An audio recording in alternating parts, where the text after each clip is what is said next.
नमस्कार बच्चों, स्वागत है आपका अपने YouTube channel maker of modern teacher में।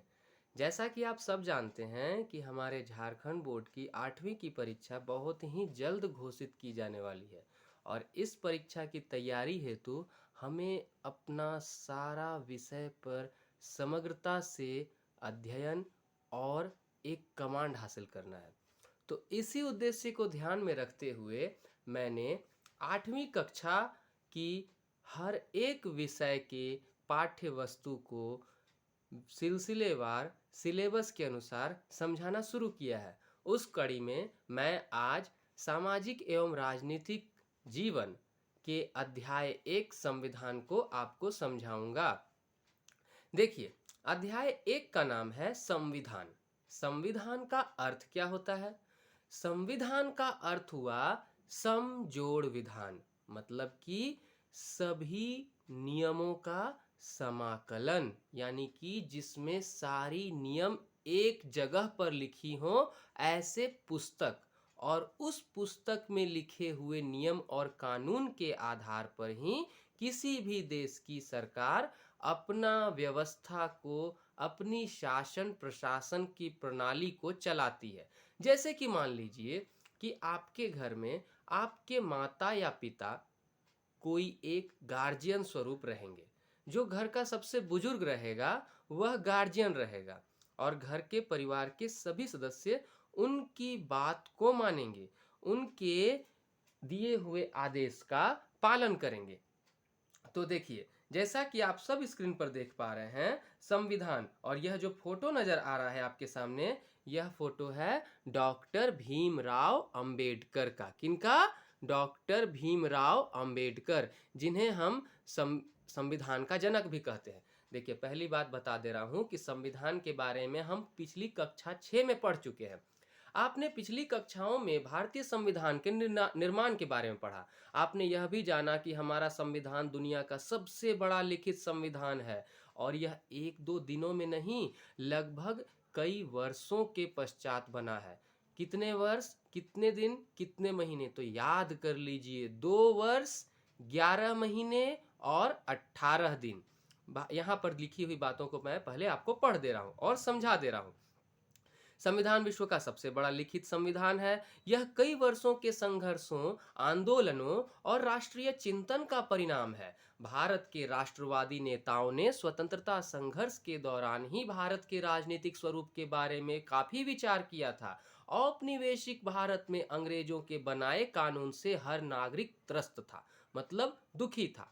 अतः स्वतंत्र भारत के संविधान निर्माताओं ने महसूस किया कि इस देश में राष्ट्र का स्वरूप लोकतांत्रिक ही होना चाहिए। लोकतांत्रिक व्यवस्था जिसमें बताया जा रहा है कि स्वरूप लोकतांत्रिक होना चाहिए ताकि सरकार में आम लोगों की सहभागिता हो, मतलब ऐसी सरकार बने जिसमें आम लोग हिस्सेदारी ले सके और मिलजुल कर एक सरकार का निर्माण कर सके, ताकि वह सरकार तानाशाह ना हो। ये नहीं कि अपना मर्जी से कुछ करेंगे।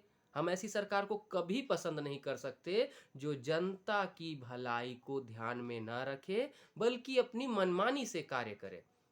लोकतांत्रिक व्यवस्था में भेदभाव रहित ऐसे समाज के निर्माण की आशा की जाती है जिसमें हर नागरिक समान हो। आप सब विद्यालय में सुबह के समय जब प्रार्थना करते हैं उसके बाद संविधान की प्रस्तावना को पढ़ते हैं कि नहीं?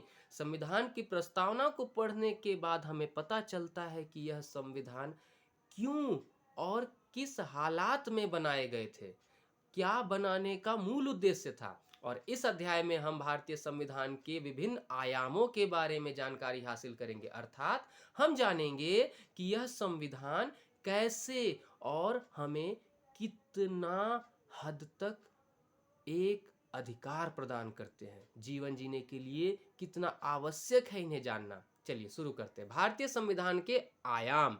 देखिए, यहाँ एक शब्द लिखा है संघवाद, यानी कि फेडरलिज्म। अब यह फेडरलिज्म क्या होता है?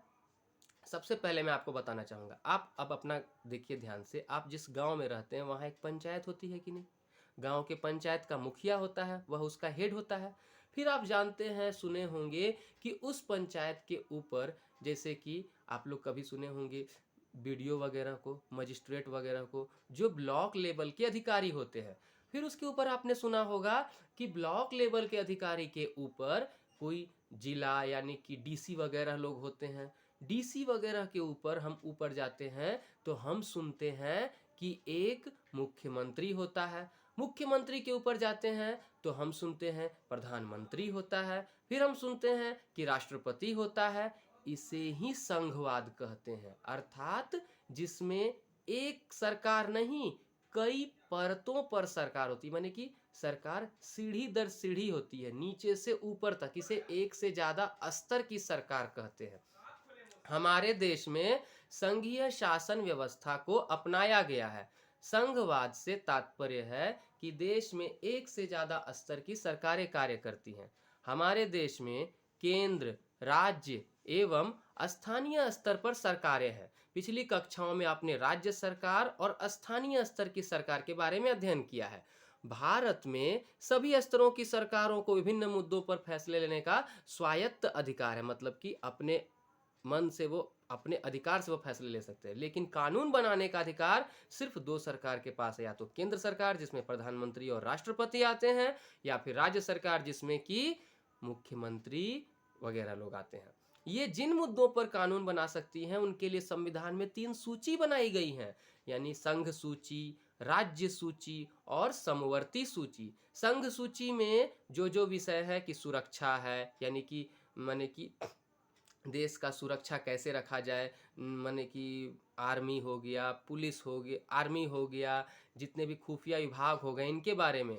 वित्त मतलब रुपये पैसे संबंधित, संचार जैसे कि communication system, telephone, mobile, radio, television, ये सब। और जैसी राष्ट्रीय महत्व के विषय को रखा गया है और जिस पर केंद्र सरकार कानून बनाती है। राज्य सूची में राज्य से संबंधित विषय हैं जिस पर राज्य सरकार निर्णय लेगी, लेकिन जमीन, लगान, टैक्स, खेतीबाड़ी, पुलिस, ये सब के बारे में। शिक्षा, स्वास्थ्य, पर्यावरण जैसे कुछ ऐसे विषय हैं जिस पर दोनों सरकारें कानून बनाएंगी। इन विषयों को समवर्ती सूची के अंतर्गत शामिल किया गया है। जब इस सूची के विषयों पर किसी प्रकार का मतभेद होता है तो केंद्र द्वारा बनाया गया कानून ही मान्य होता है। अब हम देखते हैं कि इन विषयों को समवर्ती सूची में रखा गया, ऐसे विषय जो कि दोनों सरकार बना सकते हैं।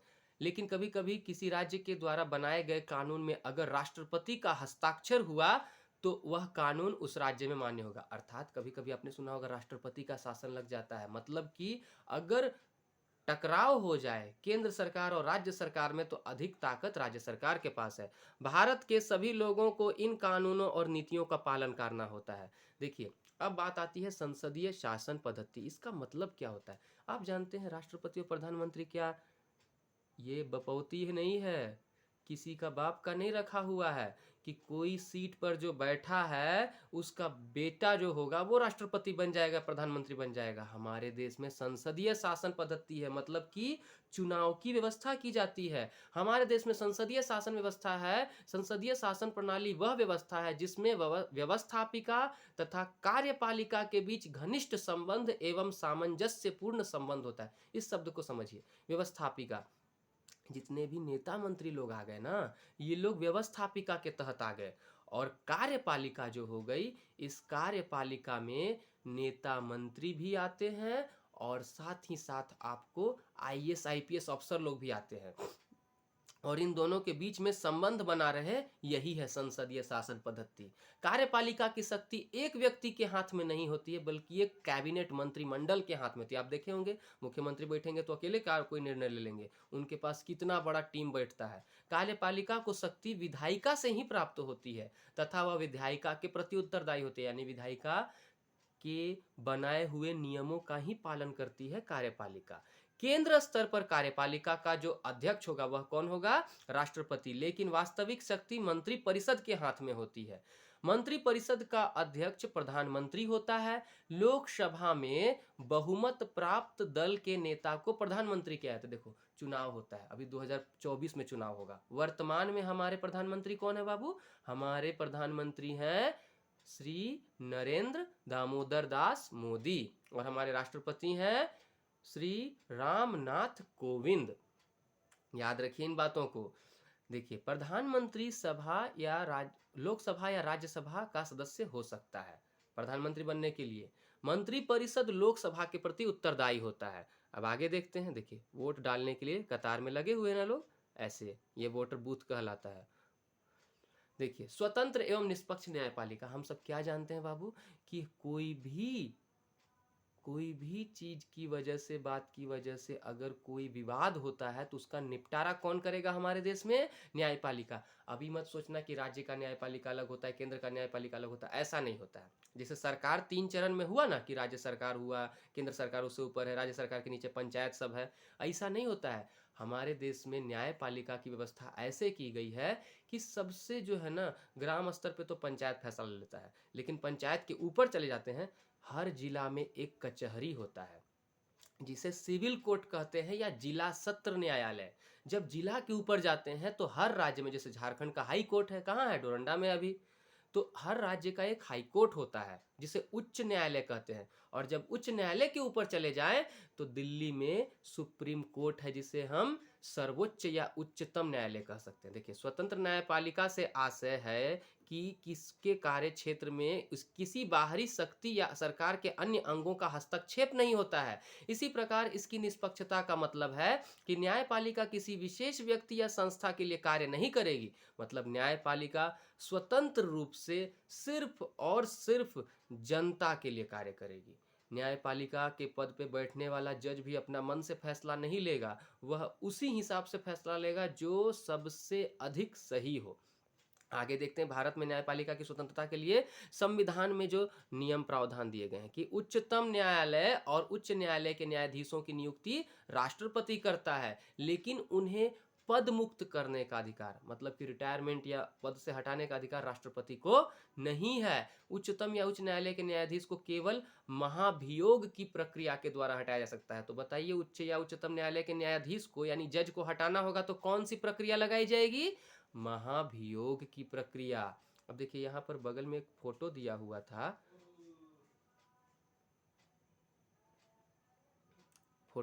था, कि भारत के प्रथम प्रधानमंत्री जवाहरलाल नेहरू संविधान की प्रति पर हस्ताक्षर करते हुए उच्चतम या उच्च न्यायालय के अधीन से कर्मचारियों की नियुक्ति और उनकी सेवा शर्त आदि के निर्धारण का अधिकार संबंधित न्यायालय को होता है। सरकार या संसद इस विषय पर हस्तक्षेप नहीं कर सकती है। यानी कि उसमें कौन कर्मचारी सब लगेगा, ये सब न्यायालय तय करेगा। न्यायाधीश पदमुक्त होने के पश्चात सरकार के अधीन किसी भी पद को ग्रहण, माने कि अगर आप जज से रिटायर हुए ना, तो आप ना तो वकील बन सकते हैं, ना कोई सरकारी नौकरी कर सकते हैं, कुछ नहीं कर सकते हैं। हालांकि इस प्रावधान का प्रायः उल्लंघन होते रहता है। देखो, बात बोला जाता है, नियम बनता है ना तो उसको तोड़ते ही रहता है आदमी लोग।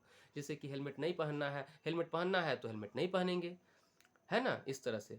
पद मुक्त न्यायाधीशों को भी मंत्री, राज्यपाल या विभिन्न आयोग के अध्यक्ष बनाया गया है, लेकिन नहीं बनाना है। आगे देखते हैं, न्यायाधीश व अन्य कर्मचारियों का वेतन संचित निधि से देय होता है। अब संचित निधि का है बच्चा लोग, तुम जानते हो कि टैक्स हम लोग देते हैं ना टैक्स। अब इस टैक्स का जो पैसा जमा होता है, वो जमा होने के बाद उस पैसे में से ही निकाल करके राष्ट्रीय खजाना जो होता है उस खजाने में से निकाल करके दिया जाता है। इस पर मतदान नहीं होता है। अब मौलिक अधिकार देखो, इसके बारे में तुम लोग पढ़े होगे, सुने होगे, बचपन से सुनते आए हो कि मेरा अधिकार। अधिकार क्या है? अधिकार वह है जो हम कर सकते हैं, जो हमको प्रकृति से मिला है, जो हमारे जीवन जीने के लिए आवश्यक है, जिस पर कोई रोक टोक नहीं लगा सकता है। तो समाज में व्यक्ति के विकास के लिए प्रदत्त व्यवस्था को उसका अधिकार कहा जाता है। संविधान व्यक्तियों को लिखित रूप से अधिकार प्रदान करता है, उनकी सुरक्षा के लिए व्यवस्था करता है। भारत का संविधान यहाँ के लोगों को कुछ मौलिक अधिकार देता है। मौलिक अधिकार को संविधान की अंतरात्मा कहा जाता है। क्या लिखा हुआ बच्चा, इसको याद रखना एकदम। मौलिक अधिकार को संविधान की अंतरात्मा कहा जाता है। देखो, यह भी जाने, संपत्ति के अधिकार को 1978 में 44वें संविधान संशोधन के द्वारा हटाया गया। मतलब क्या हुआ, जब हमारा संविधान बना था ना बच्चा, तो संविधान के भाग 3 में अनुच्छेद 12 से 30 तक एवं 32 से 35 तक मौलिक अधिकार का वर्णन किया गया, और इसमें कुल मिला के 7 अधिकार थे। उन 7 अधिकार में से एक अधिकार था संपत्ति का अधिकार। अब तुम ही बताओ, कोई पैसा कमाते जाए, जमा करते जाए, जमा करते जाए, जमा करते जाए, जमा करते जाए, किसी भी तरीका से वो कमाए, सही बात है।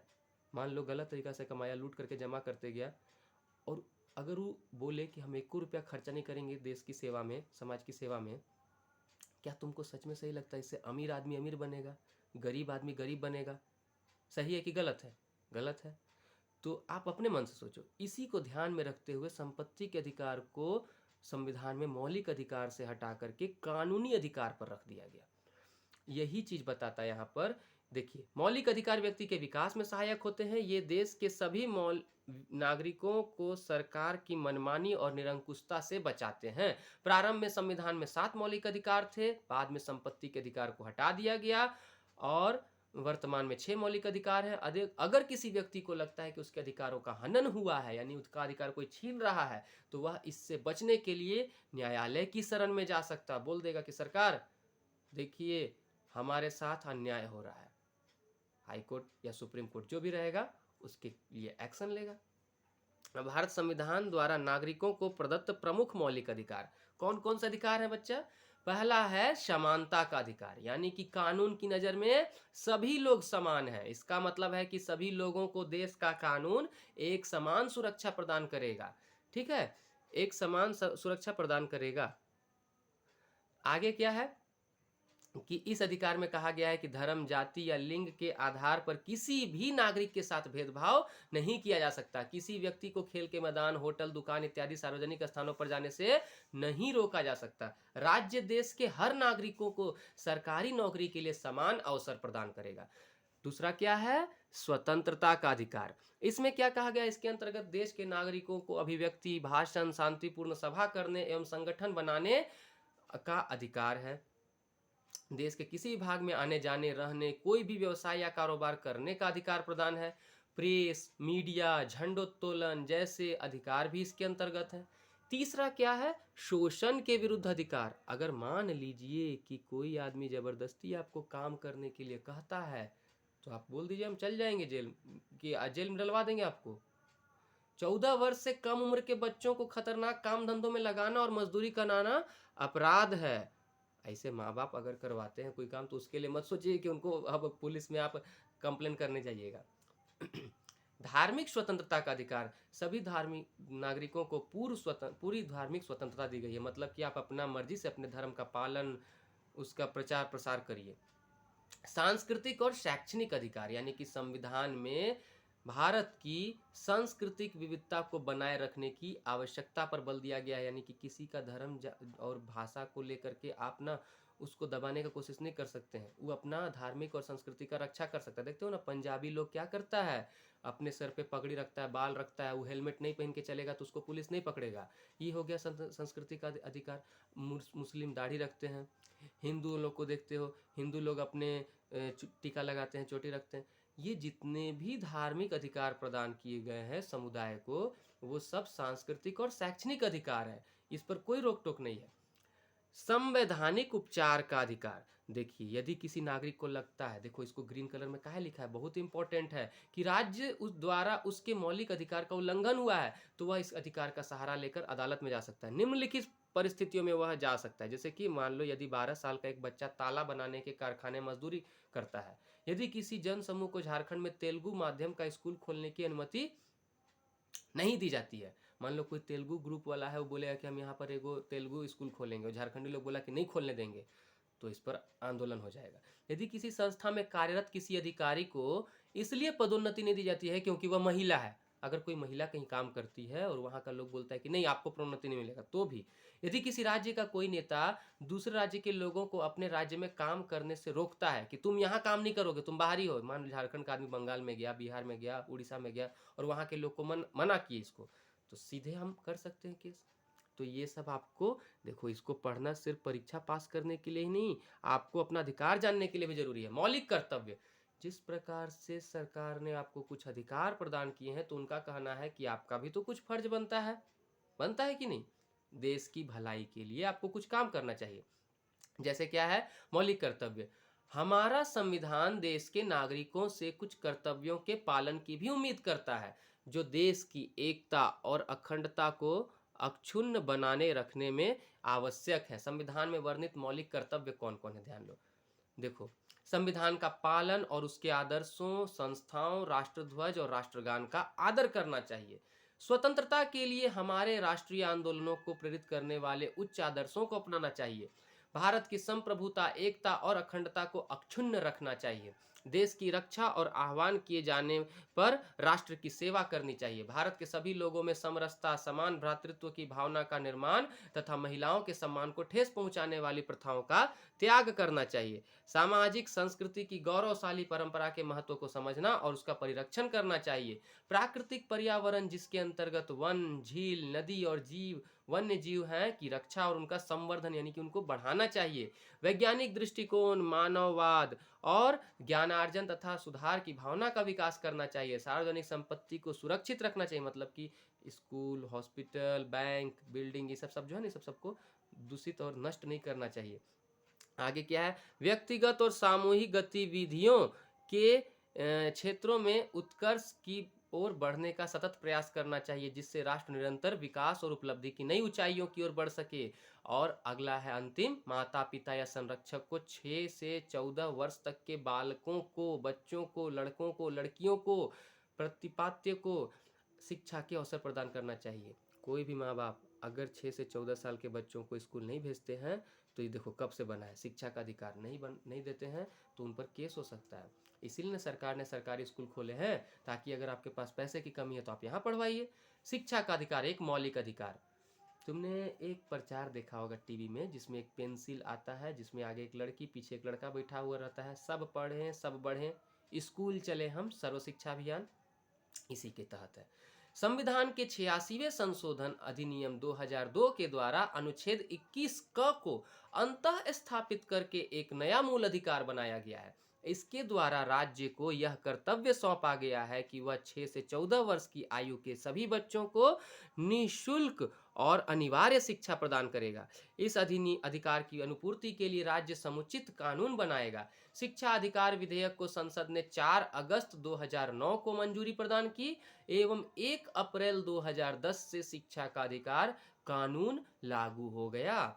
और इस कानून के तहत बच्चों को अनिवार्य और निःशुल्क शिक्षा सुनिश्चित करने हेतु अनेक प्रावधान किए गए हैं।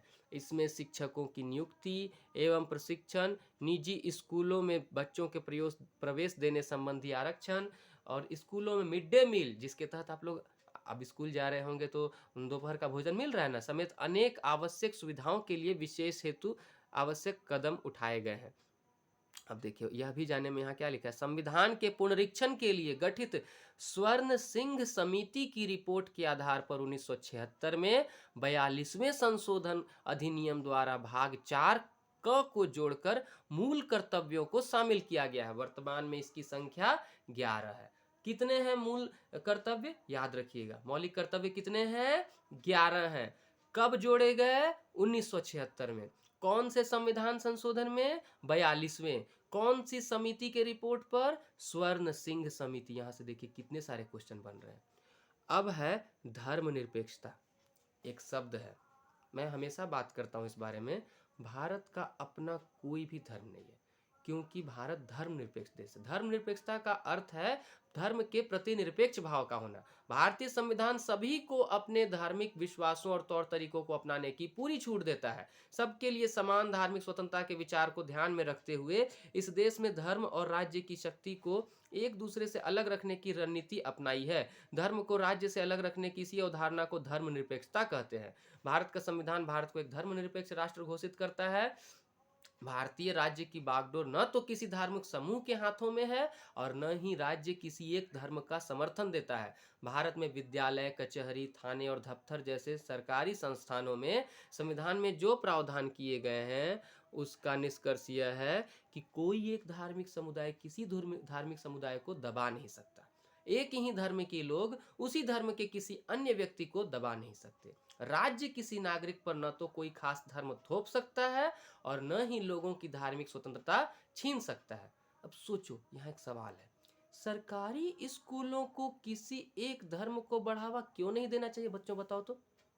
ये सवाल मैं आप लोगों को सोचने के लिए बोल रहा हूं, सोच करके जवाब आप कमेंट में लिखना, ठीक है। चलिए, अब है मानवाधिकार। अंतिम में है कि वैसे अधिकार जो उसके जन्म से प्राप्त होते हैं मानव अधिकार कहलाते हैं। इस प्रकार के अधिकारों को कोई भी सामाजिक या राजनीतिक व्यवस्था परिवर्तित नहीं कर सकती है। मानवाधिकार से तात्पर्य उन सभी अधिकारों से है जो व्यक्ति के जीवन, स्वतंत्रता, समानता और प्रतिष्ठा से जुड़े हैं।